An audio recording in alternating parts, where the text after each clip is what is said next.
ओम शांति। 4 दिसंबर 2024। बाबा के महावाक्य। मीठे बच्चे, सारा मदार याद पर है। याद से ही तुम मीठे बन जाएंगे। इस याद में ही माया की युद्ध चलती है। प्रश्न: इस ड्रामा में कौन सा राज बहुत विचार करने योग्य है, जिसे तुम बच्चे ही जानते हो?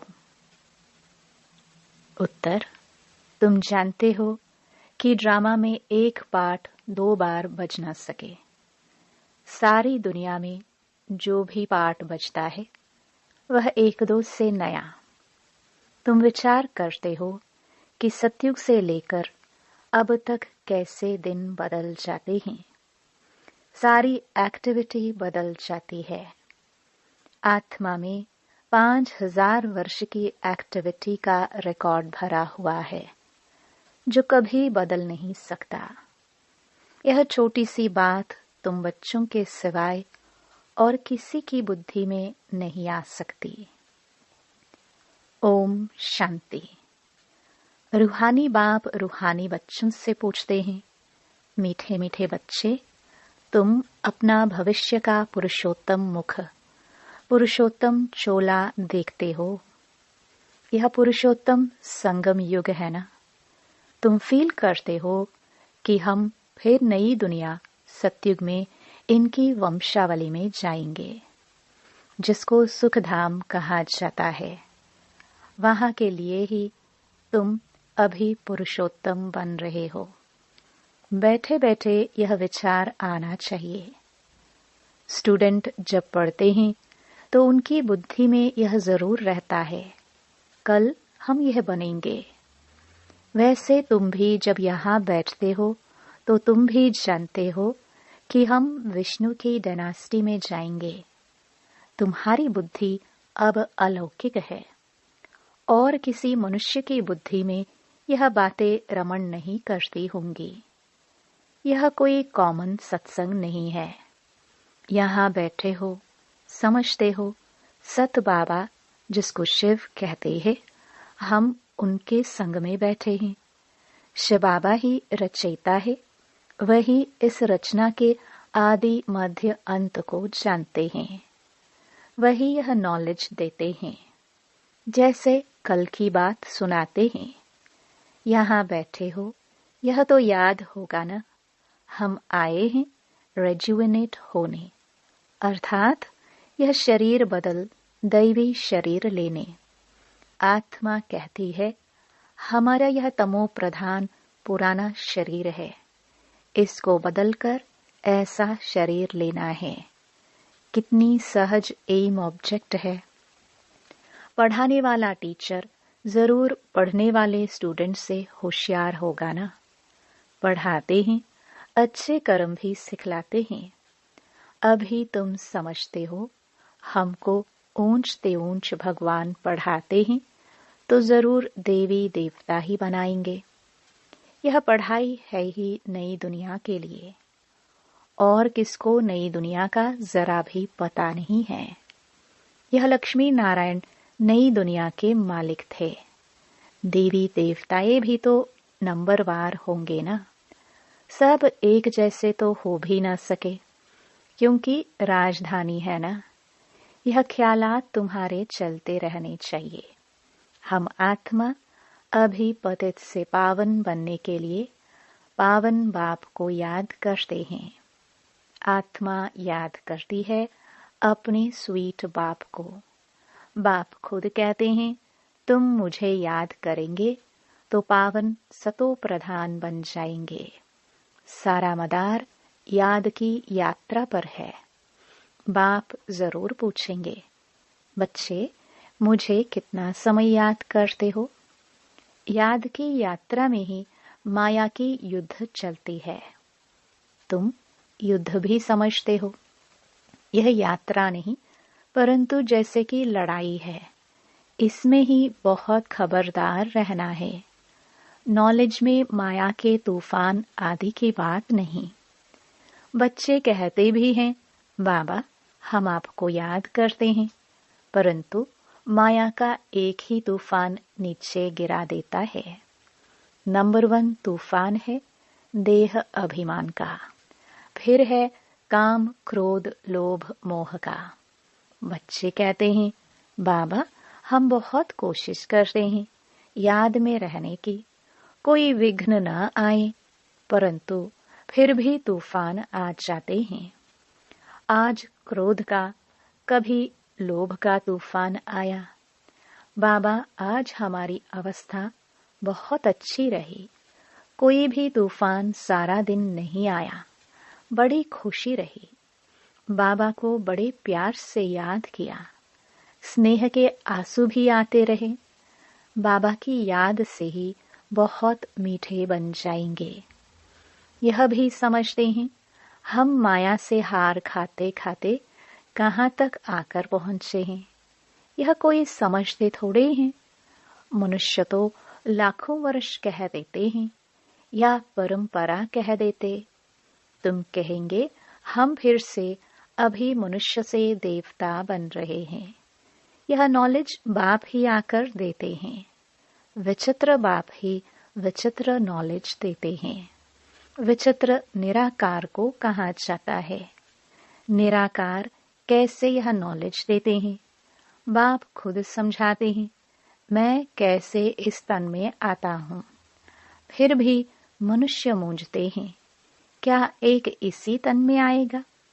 परंतु ड्रामा में यही तन निमित्त बनता है, जरा भी चेंज हो नहीं सकती। यह बातें तुम ही समझकर और दूसरों को समझाते हो। आत्मा ही पढ़ती है, आत्मा ही सीखती सिखलाती है। आत्मा मोस्ट वैल्यूएबल है। आत्मा अविनाशी है, सिर्फ शरीर खत्म होता है। हम आत्माएं अपने परमपिता परमात्मा से रचता और रचना के आदि मध्य अंत के 84 जन्मों की नॉलेज ले रहे हैं। नॉलेज कौन लेते हैं? हम आत्मा। तुम आत्मा ने ही नॉलेजफुल बाप से मूल वतन, सूक्ष्म वतन को जाना है। मनुष्यों को पता ही नहीं है कि हमें अपने को आत्मा समझना है। मनुष्य तो अपने को शरीर समझ उल्टे लटक पड़े हैं। गायन है, आत्मा सत चित आनंद स्वरूप है। परमात्मा की सबसे जास्ती महिमा है। एक बाप की कितनी महिमा है? वही दुख हरता सुख करता है। मच्छर आदि की तो इतनी महिमा नहीं करेंगे कि वह दुख हरता सुख करता ज्ञान का सागर है। नहीं, यह है बाप की महिमा। तुम बच्चे भी मास्टर दुख हरता सुख करता हो। तुम बच्चों को भी यह नॉलेज नहीं थी। जैसे बेबी बुद्धि थे, बच्चे में नॉलेज नहीं होती और कोई अवगुण भी नहीं होता है, इसलिए उसे महात्मा कहा जाता है, क्योंकि पवित्र है। जितना छोटा बच्चा उतना नंबर 1 फूल। बिल्कुल ही जैसे कर्मातीत अवस्था है। कर्म अकर्म विकर्म को कुछ भी नहीं जानते हैं, इसलिए वह फूल है, सबको कशिश करते हैं। जैसे एक बाप सभी को कशिश करते हैं। बाप आए ही हैं सभी को कशिश कर खुशबूदार फूल बनाने। कई तो कांटे के कांटे ही रह जाते हैं। 5 विकारों के वशीभूत होने वाले को कांटा कहा जाता है।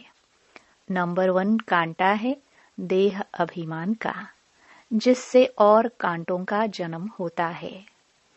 कांटों का जंगल बहुत दुख देता है। किस्म किस्म के कांटे जंगल में होते हैं ना, इसलिए इसको दुखधाम कहा जाता है। नई दुनिया में कांटे नहीं होते, इसलिए उसको सुखधाम कहा जाता है। शिव बाबा फूलों का बगीचा लगाते हैं, रावण कांटों का जंगल लगाता है, इसलिए रावण को कांटों की झड़ियों से जलाते हैं और बाप पर फूल चढ़ाते हैं। इन बातों को बाप जाने और बच्चे जाने और न जाने कोई। तुम बच्चे जानते हो, ड्रामा में एक पार्ट 2 बार बज ना सके। बुद्धि में है सारी दुनिया में जो पार्ट बजता है वह एक दो से नया। तुम विचार करो, सतयुग से लेकर अब तक कैसे दिन बदल जाता है। सारी एक्टिविटी ही बदल जाती है। 5000 वर्ष की एक्टिविटी का रिकॉर्ड आत्मा में भरा हुआ है। वह कभी बदल नहीं सकता। हर आत्मा में अपना अपना पार्ट भरा हुआ है। यह छोटी सी बात भी कोई की बुद्धि में आ ना सके। इस ड्रामा में पास्ट, प्रेजेंट और फ्यूचर को तुम जानते हो। यह स्कूल है ना। पवित्र बन, बाप को याद करने की पढ़ाई बाप पढ़ाते हैं। यह बातें कभी सोची थी कि बाप आकर ऐसे पतित से पावन बनाने की पढ़ाई पढ़ाएंगे। इस पढ़ाई से ही हम विश्व के मालिक बनेंगे। भक्ति मार्ग के पुस्तक ही अलग हैं। उसको कभी पढ़ाई नहीं कहा जाता है। ज्ञान के बिना सद्गति हो भी कैसे। बाप बिना ज्ञान कहाँ से आए जिससे सद्गति हो। सद्गति में जब तुम होंगे तब भक्ति करेंगे? नहीं, वहां है ही अपार सुख। फिर भक्ति किस लिए करे? यह ज्ञान अभी ही तुम्हें मिलता है। सारा ज्ञान आत्मा में रहता है। आत्मा का कोई धर्म नहीं होता। आत्मा जब शरीर धारण करती है फिर कहते हैं फलाना इस धर्म का है। आत्मा का धर्म क्या है? एक तो आत्मा बिंदी मिसल है और शांत स्वरूप है। शांति धाम में रहती है। अभी बाप समझाते हैं सभी बच्चों का बाप पर हक है। बहुत बच्चे हैं जो और धर्मों में कन्वर्ट हो गए हैं। वह फिर निकलकर अपने असली धर्म में आ जाएंगे। जो देवी देवता धर्म छोड़ दूसरे धर्म में गए हैं वह सभी पत्ते लौट अपनी जगह पर आ जाएंगे। तुम्हें पहले पहले तो बाप का परिचय देना है। इन बातों में ही सब मुंझे हुए हैं। तुम बच्चे समझते हो अभी हमें कौन पढ़ाते हैं? बेहद का बाप। श्री कृष्ण तो देहधारी है। इनको ब्रह्मा बाबा को भी दादा कहेंगे। तुम सब भाई भाई हो ना। फिर है मर्तबे के ऊपर। भाई का शरीर कैसा है, बहन का शरीर कैसा है। आत्मा तो एक छोटा सितारा है। इतनी सारी नॉलेज एक छोटे से सितारे में है। सितारा शरीर के बगैर बात भी नहीं कर सकता। सितारे को पार्ट बजाने के लिए इतने ढेर ऑर्गन्स मिले हुए हैं। तुम सितारों की दुनिया ही अलग है। आत्मा यहाँ आकर फिर शरीर धारण करती है। शरीर छोटा बड़ा होता है। आत्मा ही अपने बाप को याद करती है। वह भी जब तक शरीर में है। घर में आत्मा बाप को याद करेगी? नहीं, वहां कुछ भी मालूम नहीं पड़ता। हम कहाँ हैं? आत्मा और परमात्मा दोनों जब शरीर में हैं, तब आत्माओं और परमात्मा का मेला कहाँ जाता है। गायन भी है आत्मा और परमात्मा अलग रहे बहुकाल। कितना समय अलग रहे? याद आता है कितना समय अलग रहे? सेकंड सेकंड पास होते 5000 वर्ष बीत गए। फिर 1 नंबर से शुरू करना है। एक्यूरेट हिसाब है। अभी तुमसे कोई पूछे इसने कब जन्म लिया था तो तुम एक्यूरेट बता सकते हो। श्री कृष्ण ही पहले नंबर में जन्म लेता है। शिव का तो कुछ भी मिनट सेकंड नहीं निकाल सकते। श्री कृष्ण के लिए तिथि, तारीख, मिनट, सेकंड निकाल सकते हो। मनुष्यों की घड़ी में फर्क पड़ सकता है, शिव बाबा के अवतरण में तो बिल्कुल फर्क नहीं पड़ सकता।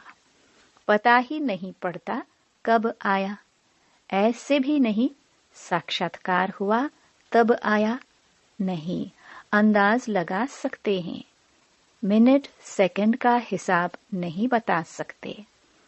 उनका अवतरण भी अलौकिक है। वह आते ही हैं बेहद की रात के समय। बाकी और जो भी अवतरण आदि होते हैं उनका पता पड़ता है। आत्मा शरीर में प्रवेश करती है, छोटा चोला पहनती है, फिर धीरे धीरे बड़ा होता है। शरीर के साथ आत्मा बाहर आती है। इन सभी बातों को विचार सागर मंथन कर फिर औरों को समझाना होता है। कितने ढेर मनुष्य हैं, एक न मिले दूसरे से। कितना बड़ा मांडवा है, जैसे बड़ा हॉल है जिसमें बेहद का नाटक चलता है। तुम बच्चे यहाँ आते हो नर से नारायण बनने के लिए। बाप जो नई सृष्टि रचते हैं उसमें ऊंच पद लेने के लिए। बाकी यह जो पुरानी दुनिया है वह तो विनाश होनी है। बाबा द्वारा नई दुनिया की स्थापना हो रही है। बाबा को फिर पालना भी करनी है। जरूर जब यह शरीर छोड़े तब फिर सतयुग में नया शरीर लेकर पालना करे। उसके पहले इस पुरानी दुनिया का विनाश भी होना है। भंबोर को आग लगेगी, पीछे यह भारत ही रहेगा, बाकी तो खलास हो जाएंगे। भारत में भी थोड़े बचेंगे। तुम अब मेहनत कर रहे हो कि विनाश के बाद फिर सजाए ना खाए। अगर विक्रम विनाश नहीं होंगे तो सजाए भी खाएंगे और पद भी नहीं मिलेगा।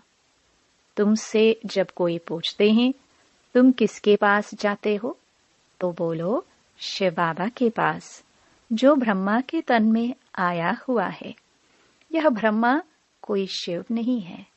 जितना बाप को जानेंगे तो बाप के साथ प्यार भी रहेगा। बाबा कहते हैं बच्चे तुम और कोई को प्यार नहीं करो और संग प्यार तोड़ एक संग जोड़ो। जैसे आशिक माशुक होते हैं ना, यह भी ऐसे हैं। 108 सच्चे आशिक बनते हैं, उसमें भी 8 सच्चे सच्चे बनते हैं। 8 की भी माला होती है ना। नवरत्न गाए हुए हैं, 8 दाने नवा बाबा। मुख्य हैं 8 देवताएं, फिर 16,108 शहजादे शहजादियों का कुटुंब बनता है त्रेता अंत तक। बाबा तो हथेली पर बहिष्ट दिखलाते हैं। तुम बच्चों को नशा है कि हम तो सृष्टि के मालिक बनते हैं। बाबा से ऐसा सौदा करना है। कहते हैं कोई विरला व्यापारी यह सौदा करे। ऐसे कोई व्यापारी थोड़े ही है। तो बच्चे ऐसे उमंग में रहो, हम जाते हैं बाबा के पास। ऊपर वाला बाबा दुनिया को मालूम नहीं है। वो कहेंगे कि वह तो अंत में आता है। अब वही कलयुग का अंत है। वही गीता महाभारत का समय है। वही यादव जो मुसल निकाल रहे हैं। वही कौरवों का राज्य और वही तुम पांडव खड़े हो। तुम बच्चे अभी घर बैठे अपनी कमाई कर रहे हो। भगवान घर बैठे आया हुआ है। इसलिए बाबा कहते हैं कि अपनी कमाई कर लो। यही हीरे जैसा जन्म अमोलक गाया हुआ है। अब इसको कौड़ी बदले खोना नहीं है। अब तुम इस सारी दुनिया को राम राज्य बनाते हो। तुमको शिव से शक्ति मिल रही है। बाकी आजकल कईयों की अकाले मृत्यु भी हो जाती है। बाबा बुद्धि का ताला खोलता है और माया बुद्धि का ताला बंद कर देती है। अब तुम माताओं को ही ज्ञान का कलश मिला हुआ है। अबलाओं को बल देने वाला वह है। यही ज्ञान अमृत है। शास्त्रों के ज्ञान को कोई अमृत नहीं कहा जाता है। अच्छा, मीठे मीठे सिखिलदे बच्चों प्रति मात पिता बाप दादा का याद प्यार और गुड मॉर्निंग। रूहानी बाप की रूहानी बच्चों को नमस्ते। धारणा के लिए मुख्य सार। पहला, एक बाप की कशिश में रहकर खुशबूदार फूल बनना है। अपनी स्वीट बाप को याद कर देह अभिमान की कांटे को जला देना है। दूसरा, इस हीरे तुल्य जन्म में अविनाशी कमाई जमा करनी है। कौड़ियों के बदले इसे गवाना नहीं है। एक बाप से सच्चा प्यार करना है। एक के संग में रहना है। वरदान। ब्राह्मण जीवन में सदा खुशी की खुराक खाने और खुशी बांटने वाले खुश नसीब भव। इस दुनिया में आप ब्राह्मणों जैसा खुश नसीब कोई हो नहीं सकता, क्योंकि इस जीवन में ही आप सबको बाप दादा का दिल तख्त मिलता है। सदा खुशी की खुराक खाते हो और खुशी बांटते हो। इस समय बेफिक्र बादशाह हो। ऐसी बेफिक्र जीवन सारे कल्प में और किसी भी युग में नहीं है। सतयुग में बेफिक्र होंगे, लेकिन वहां ज्ञान नहीं होगा। अभी आपको ज्ञान है, इसलिए दिल से निकलता है, मेरे जैसा खुशनसीब कोई नहीं। स्लोगन। संगम युग के स्वराज्य अधिकारी ही भविष्य के विश्व राज्य अधिकारी बनते हैं। ओम शांति।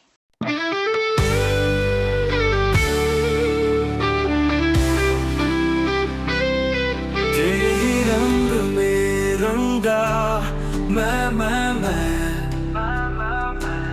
मेरा हर ख्वाब है तू तेरे ही बातों में छुपा मेरा हर जवाब है तू ही तू।